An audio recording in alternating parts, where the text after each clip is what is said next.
debate, the Honourable Minister, the Honourable Parliamentary Secretary to the Minister of Justice. Merci, Monsieur le Président. Aujourd'hui, j'aimerais vous entretenir sur le projet de loi S-12 qui s'intitule « Loi sur l'incorporation par renvoi dans les règlements ». Le projet S-12 a été examiné par le Sénat et adopté sans amendement. Ce projet de loi porte sur une technique rédactionnelle en matière de réglementation et vise essentiellement à préciser dans quelle mesure les autorités réglementaires peuvent avoir recours à la technique de l'incorporation par renvoi. La technique de l'incorporation par renvoi est actuellement utilisée dans un vaste éventail de règlements fédéraux. En effet, peu nombreux sont les domaines réglementés où elle n'apparaît pas. Avec ce projet, le gouvernement veut s'assurer qu'il puisse avoir recours à cette technique rédactionnelle qui est devenue essentielle dans la façon dont elle réglemente. Il veut également être en chef de file au plan international pour ce qui est de la modernisation de la réglementation.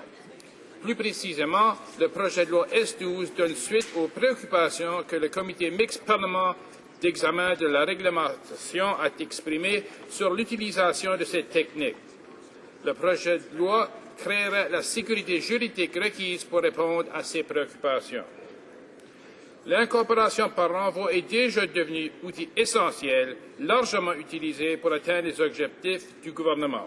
En effet, l'incorporation par renvoi est une façon efficace d'atteindre un grand nombre des objectifs de la directive du cabinet sur la gestion de la réglementation, une directive qui vise à améliorer l'efficacité et le rendement des règlements.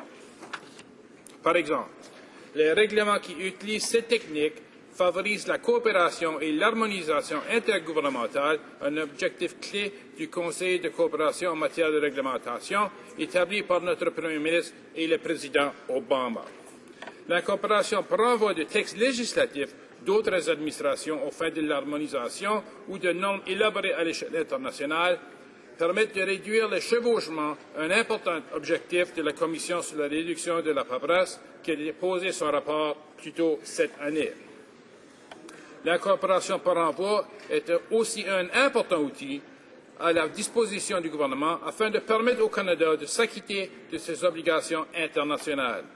L'incorporation de documents internationalement acceptés, plutôt que la reproduction des règlements, permet aussi de réduire les différences techniques qui nuisent au commerce, qui est par ailleurs une obligation du Canada au terme de l'accord sur les obstacles au commerce adopté dans le cadre de l'Organisation mondiale du commerce. L'incorporation par renvoi est également un moyen efficace de bénéficier du savoir-faire des organismes de normalisation canadiens. Le Canada a un système national de normes qui est reconnu mondialement.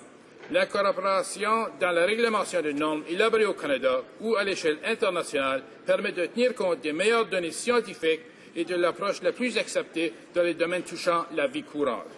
En fait, il est primordial qu'on puisse se fier à cette expertise technique afin de pouvoir avoir accès aux connaissances techniques au Canada et à l'étranger.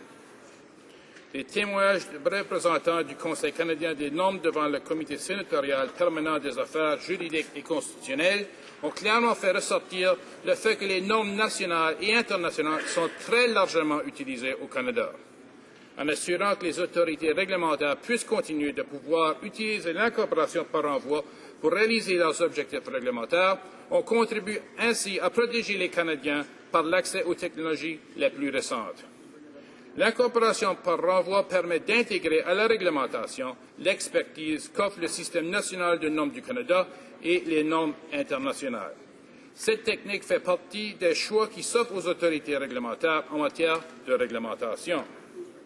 Another important aspect of Bill S-12 is that it allows for the incorporation by reference of rates and indices, such as the Consumer Price Index, the Bank of Canada rates, important elements in many regulations. For these reasons, and more ambulatory incorporation by reference is an important instrument available to regulators when they are designating their regulatory initiatives. Bill S-12 strikes an important balance by limiting the types of documents that can be incorporated by reference when these documents are produced by the regulation maker. Indeed, the incorporation of these documents can only be done statistically. This is an important safeguard against circumvention of the regulatory process.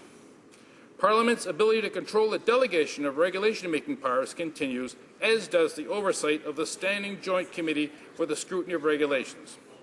We expect that the Standing Joint Committee will continue its work in respect of the scrutiny of regulations at the time that they were first made, as well as in the future. We expect that the Standing Joint Committee will play an important role in ensuring that the use of this technique continues to be exercised in the way Parliament has authorized. Un autre des points saillants de ce projet de loi concerne l'accessibilité.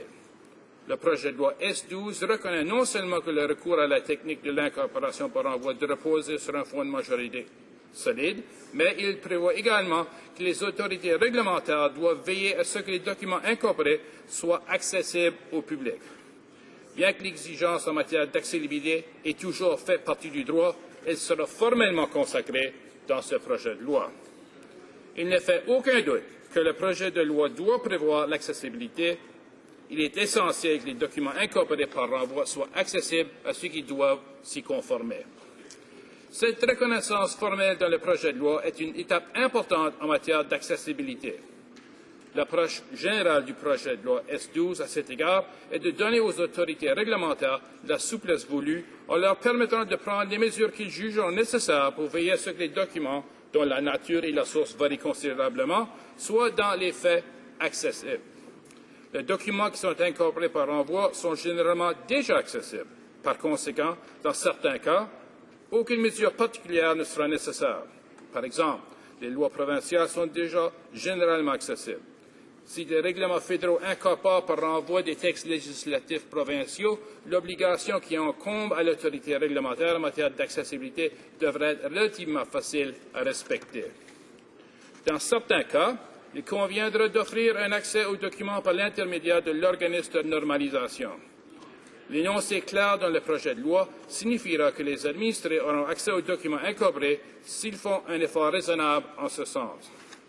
Il est également important de souligner que les organismes de normalisation, tels que l'Association canadienne de normalisation, sont conscients du besoin de rendre accessibles les normes incorporées par renvoi. Compte tenu de la constante évolution de l'Internet, le projet de loi impose aux autorités réglementaires l'obligation réelle à veiller l'accessibilité, tout en laissant place à l'innovation, à la souplesse et à la créativité. Bill S-12 is intended to solidify the government's access to a regulatory drafting technique that is essential to modern and responsive regulation. It also recognizes the corresponding obligations that regulators must meet when using this tool. This bill strikes an important balance that reflects the reality of modern regulation while ensuring that appropriate protections are enshrined in law. No person can suffer a penalty or sanction if the relevant material was not accessible to them. The proposal will provide express legislative authority for the use of this technique in the future and confirm the validity of existing regulations incorporating documents in a manner that is consistent with that authority. There is every indication that the use of this technique will be essential to implement regulatory modernization initiatives here in Canada in conjunction with our regulatory partners in the United States and around the world. To conclude, enactment of this legislation is the logical and necessary next step to securing access in a responsible manner to incorporation by reference and regulations. I invite all members to support this legislative proposal and recognize the important steps forward that it contains. Thank you, Mr. Speaker. Resuming to questions and comments. Questions et commentaires. La députée de Gatineau. Merci, Monsieur le Président, et je remercie le secrétaire parlementaire du ministre de la Justice pour son exposé concernant le projet de loi S-12, que certains appellent du housekeeping, de la nature de housekeeping bill, mais qui est beaucoup plus à saveur de contenu que l'on peut le croire, parce que c'est une nouvelle façon de faire de la réglementation, malgré que ça se fait déjà. Une des questions qui s'est posée au Sénat et à laquelle on devra s'adresser aussi en cette Chambre, c'est toute la question, compte tenu de l'incorporation par renvoi, est-ce que le secrétaire parlementaire en a fait part du fait qu'on va avoir référence parfois à de la réglementation de d'autres pays? Comment perçoit-il le respect de la loi sur les langues officielles dans ce contexte-là? Et est-ce qu'il a des inquiétudes et a-t-il des ouvertures? Est-ce que le gouvernement a des ouvertures par rapport à protéger l'accessibilité à la réglementation dans les deux langues officielles du pays? La secrétaire parlementaire du ministre de la Justice. Merci de cette question. Cette technique rédactionnelle n'affecte en rien l'état du droit en ce qui concerne les langues officielles. D'ailleurs, il y a déjà eu une référence au Manitoba, je pense que ça s'appelle le Manitoba Language Rates Reference, où est-ce qu'on a reconnu que c'est possible d'incorporer par référence dans une seule langue. Maintenant, est-ce que c'est la norme qu'on veut adapter? Certainement non. On sait très bien que le gouvernement fédéral essaie dans tous les cas de rendre toute la documentation accessible dans les deux langues officielles. Mais dans le cas de traités internationaux, on sait très bien que ce n'est pas toujours possible de mettre le traité, en raison de termes techniques, dans les deux langues. Et parfois, il y a des matériaux qui sont d'ordre technique, ou est-ce que l'expertise, ou est-ce que le plan, ou est-ce que les schémas sont dans une seule langue, et c'est dans l'anglais. Mais on sait très bien que dans certaines provinces, au Québec, au Manitoba, au Nouveau-Brunswick, qui sont des juridictions bilingues, on incorpore dans ces statuts provinciaux des références qui sont dans la seule langue. Mais évidemment, l'effort sera mis pour respecter l'aspect du bilinguisme. Questions or comments? The honourable member for Winnipeg North. Yes, Mr. Speaker, the manner in which regulations are in fact put into place are of critical importance, given the very nature of what it is that their government is attempting to do. The question I have for the minister is in regards to the processing. I understand that this is something that's come through the other place, through our chamber, through the Senate. And at the end of the day, can you just give a brief explanation in terms of the process from the federal administrators in the manner in which it would have been presented to the Senate was it in the committee stage, or if you can just provide a bit of detail as to how the Senate would have acquired the legislation in its conceptual stage.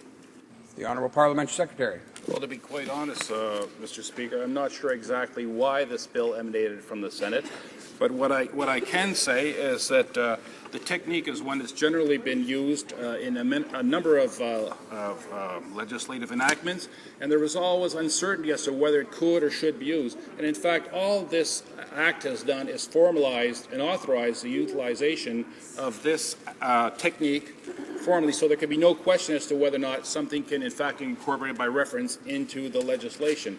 And one thing that's very important to recognize is when it is incorporated legislation, the governing body whose document is incorporated has an obligation to make sure, as does the federal government, that it is totally accessible. So if there were questions of cost, for instance, that we were prohibitive, we wouldn't incorporate by legislation a document which may not be readily accessible because of cost.